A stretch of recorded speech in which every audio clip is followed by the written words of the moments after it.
दिया क्या? यहाँ जितने लोग बैठे हो ऐसा हुआ क्या आपको बोला गया कि आना 100-200 रुपए मिलेंगे?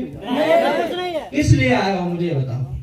बाबा साहब के मिशन को बढ़ाने के लिए। मिशन को बढ़ाने के लिए, तो दो कम से कम को बचाने के लिए। चलो अब मेरा देखो तुमसे सवाल है, हाथ खड़ा करके वो आदमी बतावे कि बाबा साहब का मिशन क्या है। यहाँ पे आओ, बताओ कौन बताएगा?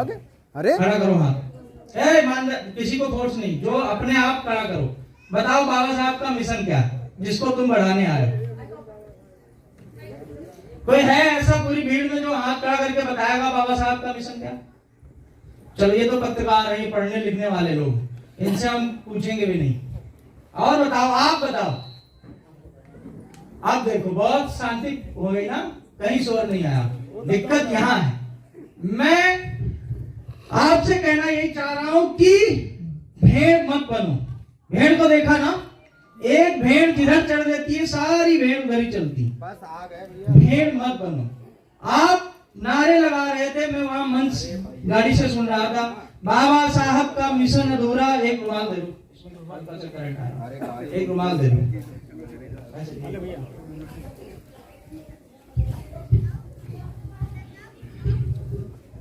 आप नारे लगा रहे थे ना, बाबा साहब का मिशन अधूरा, हम सब मिलकर करेंगे पूरा। लेकिन दिक्कत है, पूरा तो तब करोगे जब ये तो पता हो कि बाबा साहब का मिशन है क्या। आप नारे लगा रहे थे संविधान की रक्षा हम करेंगे।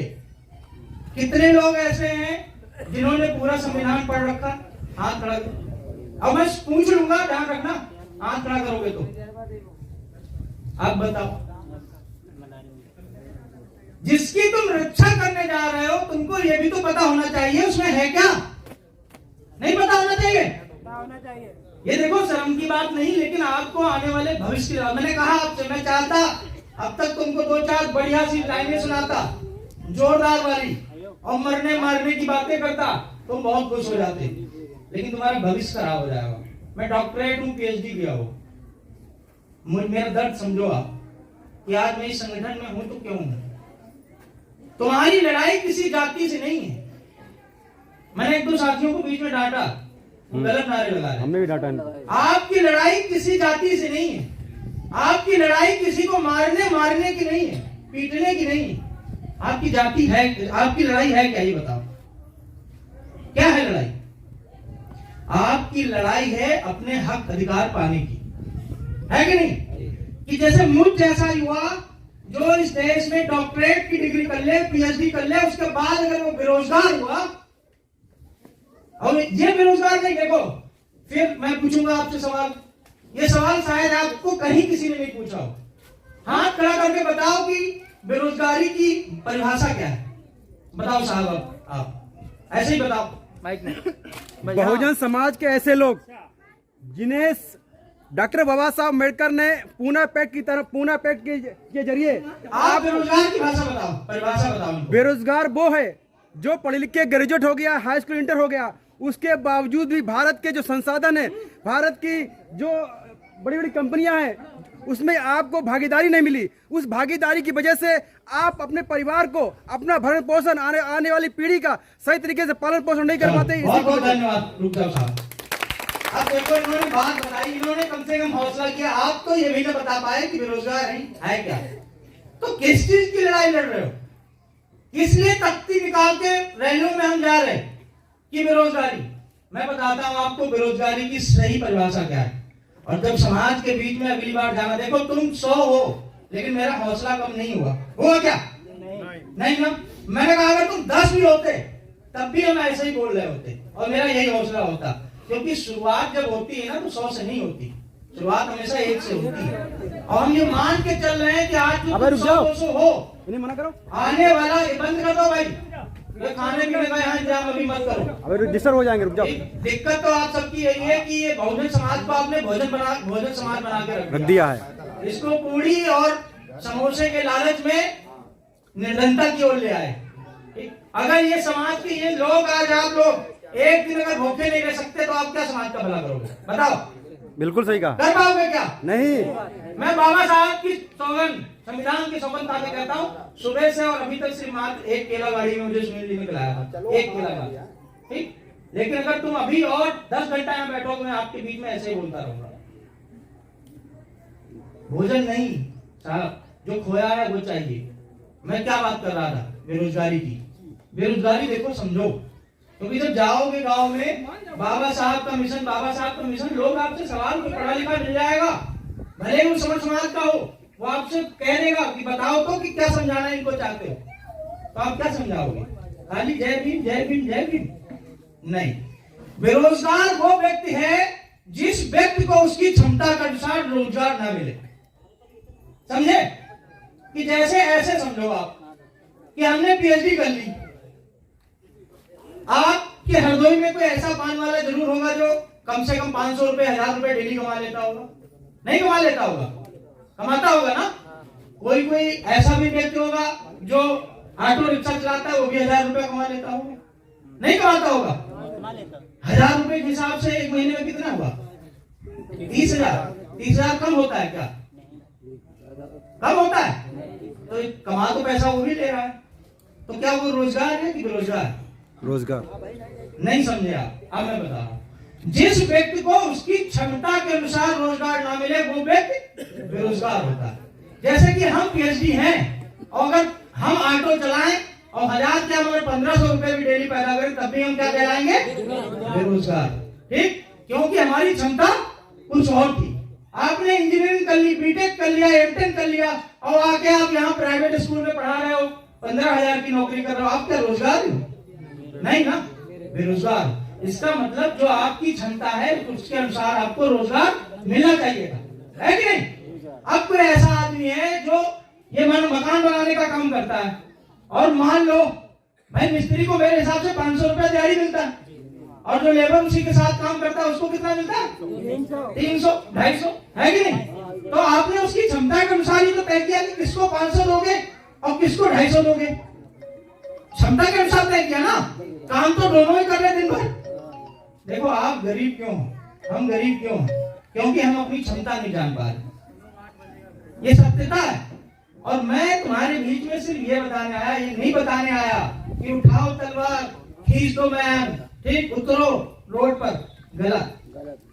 जो तुमको ये बता रहा है वही असली तुम्हारा शोषण कर रहा है, चाहे वो भले तुम्हारे समाज का या हमारे ही संगठन का नेता हो। समझ रहे हो? हम क्या अपने भाइयों को आग में झोंक दें? सही बताओ तुम। अभी हम तुमसे कहे चलो उठाओ तलवार और निकल पड़ो, क्या होगा? ये बैठे हैं सब कानून के रक्षक, आप पे मुकदमा लगा देंगे, आप पे 3-4 और मुकदमा लगा के आपको जेल में डाल दिए, कौन छुड़ाने आएगा? बताओ। कोई नहीं आएगा क्या? हो सकता है आपके बड़े नेताओं को पता भी न चले कि हमारा कोई छोटा साथी यहाँ पर जेल में बंद है। नहीं ना। बाबा साहब ने हमारे हाथ में क्या दिया? कलम, शस्त्र नहीं दिया।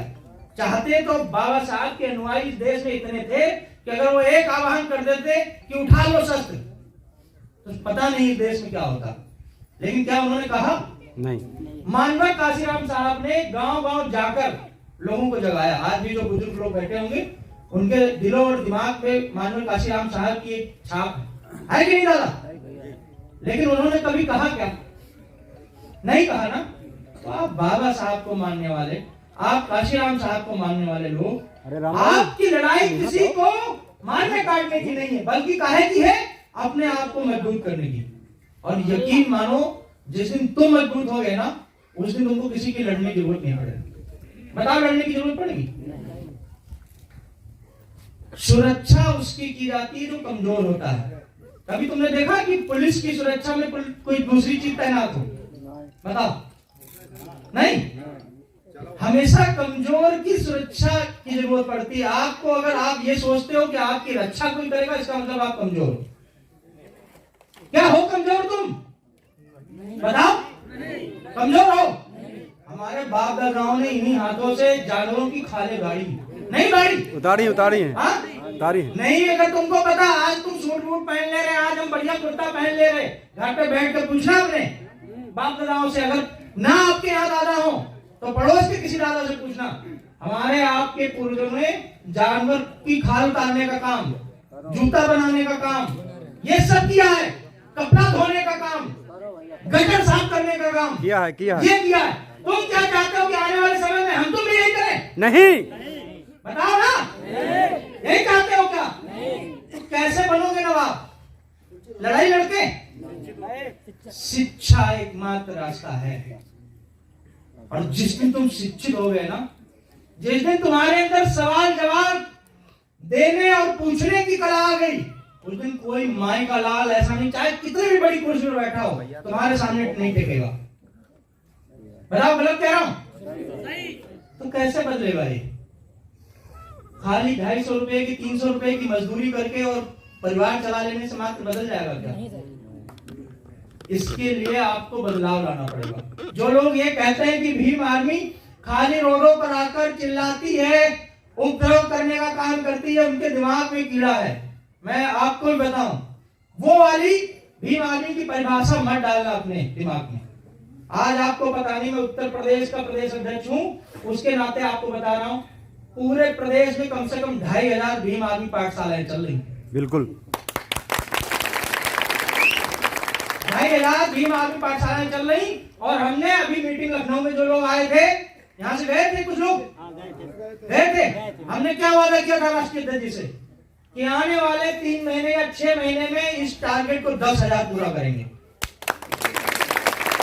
और आपसे वादा करता हूं कि अगर रहा तो जो नौकरी छोड़ी, नौकरी छोड़ के यहां आपके बीच में आने का एकमात्र उद्देश्य है कि ऐसा कोई गांव नहीं होगा जहां भीम आर्मी की पाठशालाएं न चल रही। तुमको तृप्त तब होना है जब तुम पे आ जाए। जैसे मैंने कहा कि हम भीम आर्मी पाठशालाओं की ओर जा रहे हैं, और किसी माई के लाल में दम हो तो रोक के दिखा दे, उसका वहां इलाज कर देंगे तुरंत। जय भीम। लेकिन मैंने कहा आपका लक्ष्य क्या है, आपको पहले पता होना चाहिए। हमको जाना दिल्ली है और हम लटके कोलकाता वाली ट्रेन में हैं, तो गलत दिशा में जा रहे हो, पहुंच पाओगे क्या? नहीं, सही दिशा पहले पकड़ो। ठीक। दूसरी चीज अहम ये तो हो गई कि आपके उद्देश्य क्या है। दूसरी चीज हम इसको पूरा कैसे करोगे? आज तो दिक्कत यह हुई कि चमारी पासी की थाली में खाना नहीं पसंद कर रहा। बिल्कुल ये बहुत बड़ा समस्या चल रहा है। बताओ गलत कह रहा हूं? नहीं, सही है, ये सही है। वो आपस में ही लड़ जा रहे हैं कि हम उच्चे तुम उच्चो, और तुम कह रहे हो कि लड़ाई हमारी आरएसएस से है, लड़ाई हमारी फलाने से, धमाके से। किसी से लड़ाई नहीं है, तुम तो अपने में ही लड़े जा रहे हो। सबसे बड़ी समस्या यही है।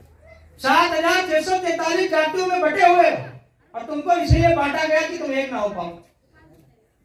और यहां भी मैं देख रहा हूं, अभी जब आपकी रैली स्टार्ट हुई, 4 आदमी नेता बन के इधर घूम रहे, 15 आदमी अपने लड़कों को लेके उधर घूम रहे। ये नेता तुम नहीं हो। जिस दिन तुम पे लाठी पड़ेगी ना, उस दिन नेता भी तुम्हारी निकल जाएगी सारी। ये बात को ध्यान रखो। और उस दिन बहुत लोग जब कहते हैं ये तुम्हारे सबको संदेश है, बहुत जल्दी जो नेता बनने की कोशिश करोगे, हम नेता नहीं साहब। आप हमको रोड पे बैठा, हम रोड पे बैठेंगे।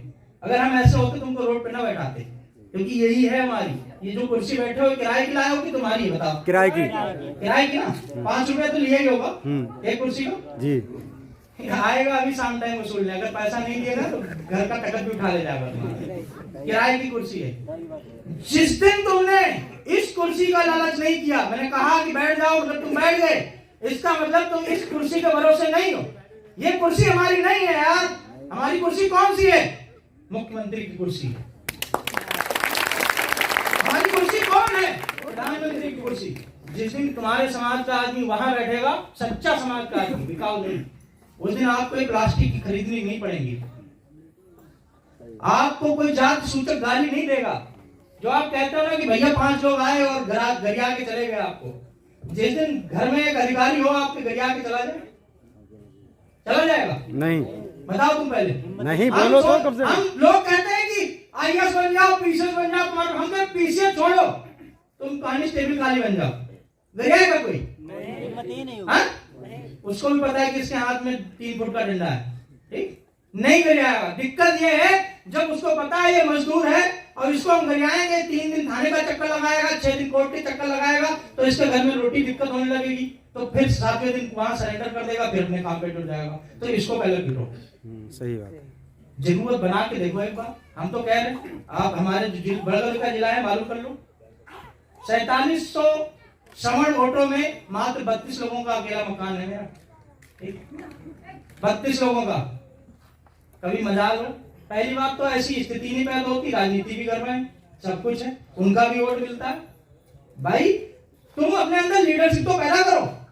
हमने ऐसे भी गांव देखे जहां पूरा दलित समाज रह रहा, एक घर कोई ऐसा है समण समाज का व्यक्ति का है, वो प्रधान है, कई जगह हरदोई में है, हर जिले में। कारण अब तुम उसको गिराओगे, भाई उसकी गलती है क्या? बनाया किसने? आपने बनाया ना, तो उसको तुम गाली दे रहे हो। अगर तुम ही सुधर गए होते तो काहे होता, तुम अपना बना लेते ना। जैसे ही 7,643 जाति में बटे हुए हो, वैसे ही इस देश में, इस प्रदेश में इतने इससे ज्यादा संगठन बना दिए लोगों ने। एक महाशय विदेश सीतापुर में, वो राष्ट्रीय अध्यक्ष हैं, पासी समाज का एक संगठन, उसके राष्ट्रीय अध्यक्ष हैं। उनको दिक्कत पड़ गई एक दिन, तो उन्होंने फोन कर दिया कि साहब बचा लो। हमने कहा काहे के लिए? बोले कि पुलिस जो है ऐसे ऐसा हमारे पे केस लगा दिया।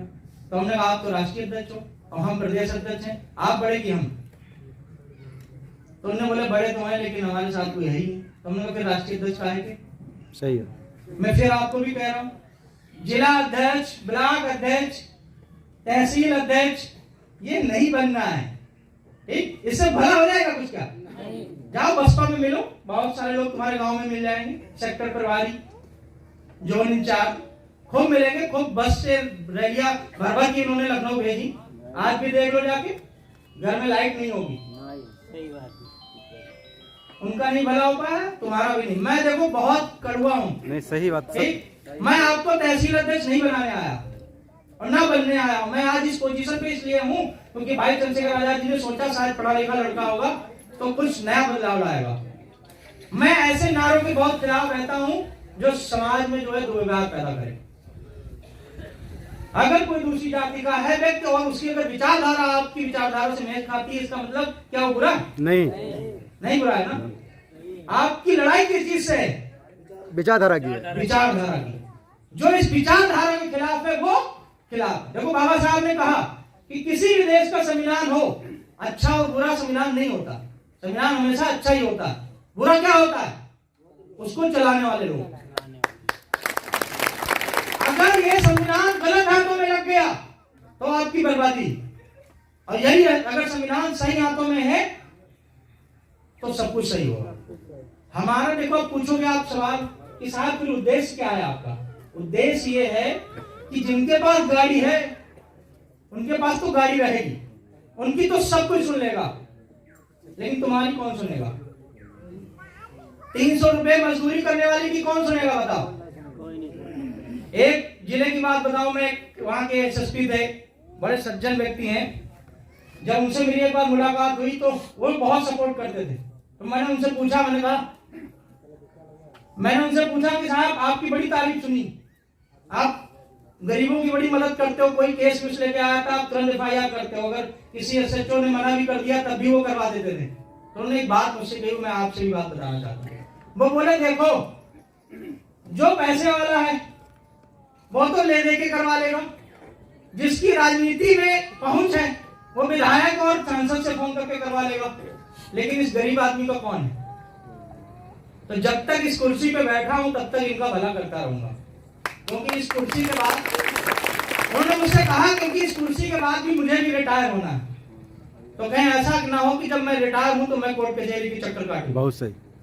ताकत आपके पास में सीमित समय के लिए है, अगर उस ताकत का आप गलत इस्तेमाल करोगे तो एक दौर ऐसा आएगा कि जब शेर बूढ़ा हो जाता है ना, उसको भी गिद्ध खाते।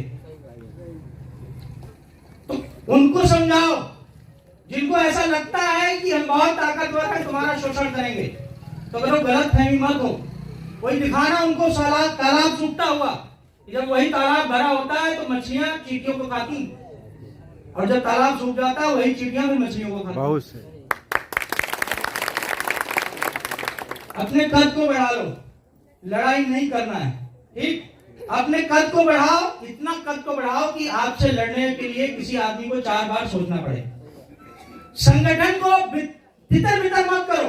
मैंने कहा आप नेता नहीं हो, नेता हम भी नहीं, अभी बहुत कुछ हमको पाना है। आज ऐसी स्थिति है कि तुम्हारे विधायक और मंत्री अपने समाज को और अपने लोगों को क्या बोलते हैं, न्याय दिलाने के लिए रोड पे बैठना पड़ता है। यकीन ना हो तो पूछो, अभी मुश्किल से सुनील राठौर जी कहाँ है? ये देखो ये खड़े हुए सीतापुर में मंत्री जी के परिवार को भी 15 दिन पहले हमने उनकी एफआईआर दर्ज करवाई, उनके घर की दर्ज नहीं होती। आप चाहे शासन में चाहे प्रशासन में, क्योंकि आपको हमेशा नीच माना गया। बदलाव तभी आएगी जब तक आप में एकजुटता नहीं होगी, समझे?